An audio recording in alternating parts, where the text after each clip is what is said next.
والصلاة والسلام على أشرف الأنبياء والمرسلين وعلى آله وصحبه ومن تبعهم بإحسان إلى يوم الدين. وأشهد أن لا إله إلا الله وحده لا شريك له وأشهد أن محمدا عبده ورسوله. سبحانك لا علم لنا إلا ما علمتنا إنك أنت العليم الحكيم. Pertamanya kita bersyukur kepada Allah SWT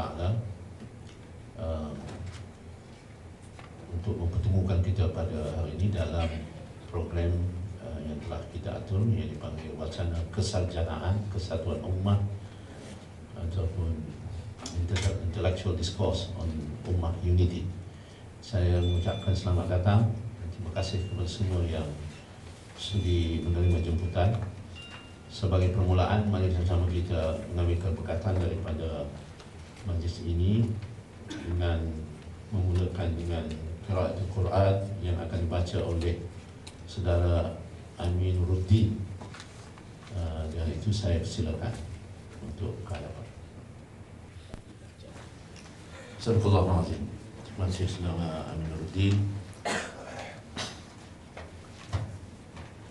Saudara yang dihormati sekalian, sekali lagi saya ingin mengungkapkan rasa kesyukuran kepada Allah SWT di atas rahmat dan limpah kurnianya kita dapat bersama-sama dalam suatu acara yang dipanggil Wacana Kesarjanaan atau Intellectual Discourse. Kita mengalu-alukan kehadiran tuan-tuan dan puan-puan sekalian daripada usaha yang cuba dipertemukan antara dua organisasi. Yang satu iaitu Sekretariat Himpunan Ulama Rantau Asia Syura, kemudian Ittihad Ulama Muslimin Al-Alami Cawangan Malaysia, dan juga Majlis Perundingan Pertubuhan Islam Malaysia. Jadi tiga organisasi ini. Saya alu-alukan pertamanya kehadiran Fadil Ustaz Abdul Ghani Samsudin sebagai pengurusi syura dan juga pengurusi kepada Ittihad Ulama Muslimin Alami Cawangan Malaysia. Kepada semua para ilmuwan dan para aktivis Islam, kami mengucapkan ahlan wa sahlan wa marhaban bikum. Pertamanya saya ingin memberikan sedikit ucapan aluan dengan merujuk beberapa dokumen yang ada dalam fail yang telah dibekalkan. Dalam fail ini ada tiga set dokumen. Yang pertama yang saya ingin kongsikan dengan tuan-tuan ialah ada satu set dokumen yang di depannya adalah kenyataan daripada Citizens International yang berjudul Breeding Disunity Among Muslims. Kemudian di dalamnya ada sekitar 9 campur, yang pertama itu 9 artikel yang saya telah pilih sendiri bersama dengan Tuan Haji Muhyiddin Qadir. Dia telah memberi saya agak banyak artikel, tetapi saya telah pilih 9. Yang pertama ialah yang press release yang dikeluarkan oleh Citizens International. Kemudian ada satu surat daripada Head Office of Al-Azhar University daripada Sheikh Mahmud Shaltut. Itu satu muka surat. Kemudian kita ada satu artikel daripada yang berjudul US Strategy in the Muslim World After 9/11. Seterusnya artikel ini di bawah projek RAND atau projek Air Force. Kemudian ada satu artikel yang berjudul US Created Shiite Death Squads and Torture Centers in Iraq. Artikel seterusnya ialah Sunni monarchs back YouTube hate preachers. Anti-Syiah propaganda threatens a sectarian civil war which will engulf the entire Muslim world. Kemudian kita pilih satu artikel lagi, Turkey's approach towards Iraq, Shiites will reduce sectarianism. Kemudian kita ada satu lagi artikel, foreign powers fabricated Shia Sunni discord in Iraq, elsewhere. Dan artikel seterusnya ialah Sunni Shia tensions are more about politics, power and privilege than theology. Dan artikel yang terakhir yang telah kami pilih daripada Rashid Ghanouchi, how credible is the claim of the failure of political Islam. So ini satu dokumen yang satu set semua di sini, dan saya rasa ini adalah artikel yang sangat-sangat penting untuk kita baca. Seterusnya ada satu dokumen Piagam Perpaduan Umat. Sila cek kalau tercicir. Kemudian kita juga telah memilih satu dokumen bernama UJN Pakistan Unity Declaration 1434. UJN Pakistan Unity Declaration. Sebenarnya ada endorsement daripada Malaysia yang lebih kurang 340, tapi saya lupa sekretariat tidak masukkan. Jadi endorsement di belakang itu ialah endorsement yang asal. Kemudian kita ada resolusi jawatankuasa khidmat bakti masyarakat di Istanbul. Ini satu dokumen juga. Seterusnya adalah satu CV daripada seorang tetamu yang akan bersama kita, iaitu Dr. Said Mahmud Musawi daripada Jamiatul Mustafa Qom, Iran, yang insya-Allah sekejap lagi akan hadir untuk memberikan beberapa pandangannya. Kemudian kita ada ucap utama pimpinan syura, iaitu daripada Ustaz Ghani sekejap lagi. Seterusnya ialah satu ringkasan yang kami ambil daripada kitab Syiah wa Sunnah wa Dirasah Muqarinah. Yang kami ambil ialah muqaddimahnya.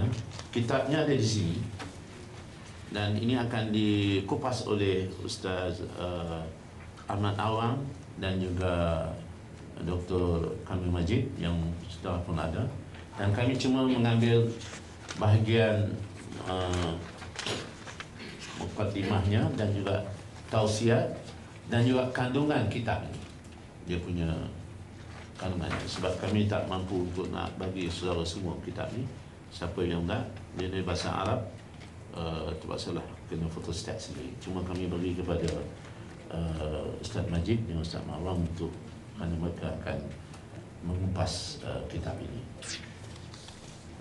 Cuma tentang wasiat ni, bahagian tausiat ini telah kami minta saudara Rashid menterjemahkannya dalam bahasa Melayu. Jadi ada di sini tajuk beberapa wasiat, cuma ada sedikit ralat dalam muka surat yang kedua daripada beberapa wasiat ni, ialah butir nombor 7. Al-Quran lah yang mendekatkan, menyatukan kita, akan tetapi tafsiran yang berdukacitakan ataupun malam yang tidak tepat, itulah yang memecah belahkan kita. Kemudian itu disambung dengan perenggan yang di bawah sekali. Amat perlu untuk menandatangani atau bersetuju atas satu piagam tindakan yang disetujui bersama untuk menghormati semula rasa hormat dan seterusnya. Jadi dia harus disambung, ambil dari perenggan di bawah itu, ya. Kemudian kita ada kandungan itu, saya minta maaf di sini sebut satu kajian Perbau Dunja.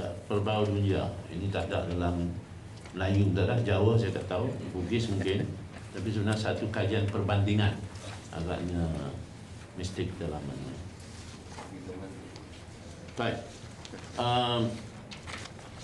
Masa telah berjalan, sebenarnya saya akan memberikan sedikit kata aluan, dan apabila saya melihat semua dokumen ini, saya akan memberikan pendahuluan saya berdasarkan ataupun saya membaca Piagam Perpaduan Umat. Kerana kita bercakap tentang soal perpaduan umat, dan dokumen ini sangat penting dan saya akan membaca sebahagiannya sebagai mukadimah sebelum kita pergi kepada acara seterusnya. Bismillahirrahmanirrahim. Alhamdulillahirabbil alamin wassalatu wassalamu ala sayyidil bashariyah wa uswatiha Muhammadan nabiyil amin wa alihi tahirin wa sahbihi muyabin al-mayamin wa man tabi'ahum bi ihsan ila yaumiddin wa ba'du. Bertolak dari keimanan bahawa misi Islam adalah amanah di pundak umat Islam yang wajib mempertahankan kesuciannya, memastikan amalan beriltizam dengan kewajipannya, hendaklah mengarah kepada pengukuhan umat, pemerkasaan hubungan persaudaraan antar penganutnya, pembudayaan daya berfikir yang jitu, amalan berdialog dan bermuafakat sehingga tercapai kerjasama, solidariti, kemesraan sesama umat Islam, sehingga dapat melindungi kepentingan utama dan vital mereka, merujuk kepada serangan kuasa negara besar dunia dan Zionis yang ganas dan menyeluruh terhadap budaya, pusaka, tamadun, nilai, kebebasan dan sumber ekonomi mereka, merujuk kepada wajibnya mengerah seluruh potensi kebendaan dan moral untuk menyekat serangan tersebut. Maka kami para ulama, cendekiawan dan ahli fikir yang menandatangani piagam ini setelah menyedari langkah-langkah tepat yang diambil oleh tokoh-tokoh sebelum ini di Mekah, Tehran, Amman, Kahirah dan lain-lain, maka dengan ini kami menegaskan keimanan, keyakinan, komitmen kami kepada asas, dasar serta langkah dan kaedah yang telah disepakati, dan kami menyeru semua pihak mematuhi perkara berikut. Pertama, bahawa Islam adalah agama penamat dan satu-satunya jalan untuk meraih kemajuan kemanusiaan. Ia adalah amanah di atas bahu setiap orang Islam. Mereka wajib melaksanakannya, menunaikan ajaran dan pengarahannya dalam setiap lapangan hidup, mempertahan maruah dan kesuciannya. Mereka hendaklah lebih mengutamakan kepentingan tertinggi Islam berbanding kepentingan yang lain. Yang kedua, Al-Quran dan As-Sunnah Nabi merupakan dua sumber pokok syariat dan perundangan di samping ajaran-ajaran Islam. Setiap mazhab-mazhab umat Islam bersekutu merujuk sumber ini, manakala pengambilan sumber-sumber lain adalah bergantung kepada sampai di mana ia mengambil dasar daripada keduanya. Ketiga, keimanan dengan asas dan rukun berikut adalah dikira ukuran yang menentukan corak dan sibrah Islamiah mereka. Yang pertama, keimanan kepada keesaan Allah Subhanahu Wa Taala. Kedua, keimanan kepada kenabian terakhir dan penyudah Muhammad Rasul termulia sallallahu alaihi wasallam, bahawa sunnah baginda adalah salah satu sumber agama terpenting. Ketiga, keimanan kepada Al-Quran, pengertian makna dan hukum hakamnya sebagai sumber utama agama Islam. Keimanan kepada hari kebangkitan, kemestian beriman kepada wajibnya berpegang dengan rukun Islam yang 5 tanpa mengingkari dan menolak musallamat, teras-teras agama yang telah disepakati atau perkara aksioma yang disebut al-ma'lum minad din bid-darurah. Yang keempat, keharusan berijtihad dan kebebasan membuat kajian kerana Islam memperlakukan perbezaan atau hak berbeza pendapat melalui perakuan kebolehan berijtihad berlandaskan kriteria-kriteria syarak. Oleh itu, umat Islam perlu menganggap bahawa perbezaan dalam hasil ijtihad adalah suatu perkara lumrah dan tabi'i, di mana mereka perlu saling menghormati pandangan dan pendapat orang lain.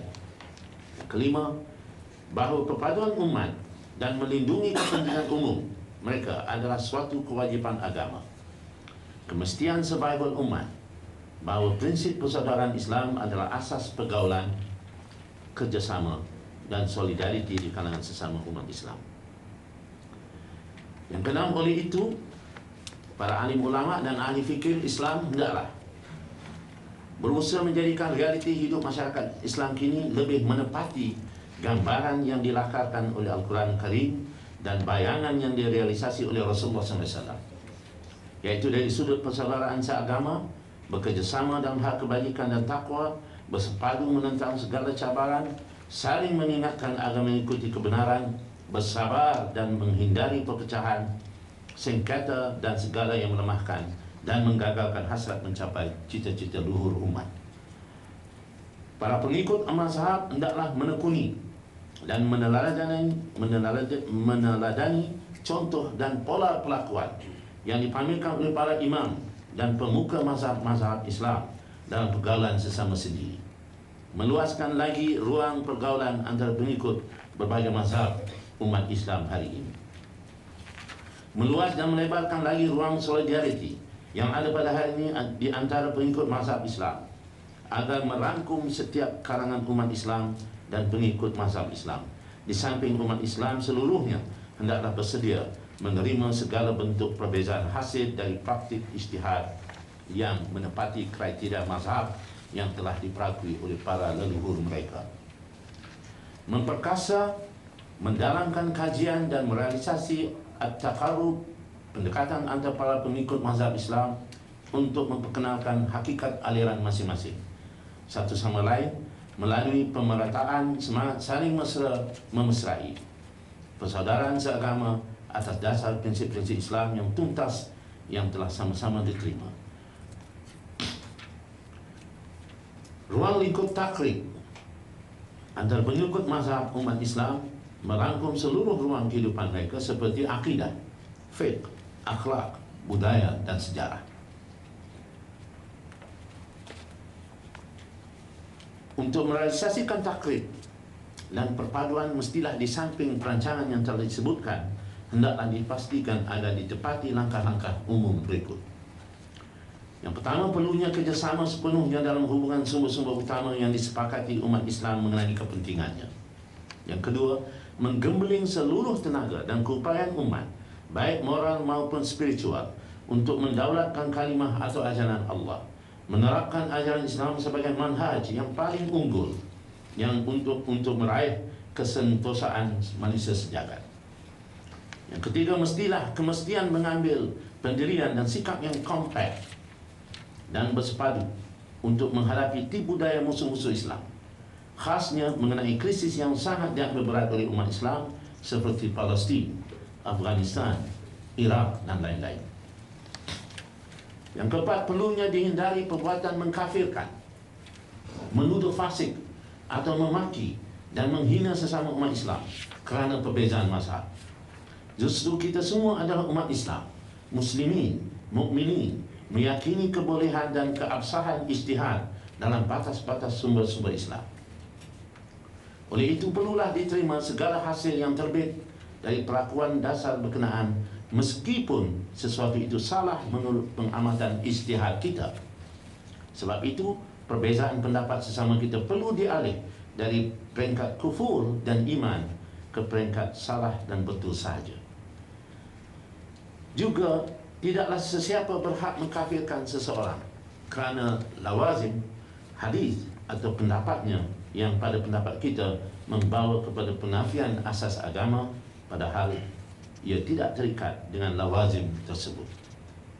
Yang kelima, bermuamalah dan bergaul dengan penuh hormat ketika berbeza pendapat atas dasar penerimaan kepada prinsip kepelbagaian ijtihad dalam Islam.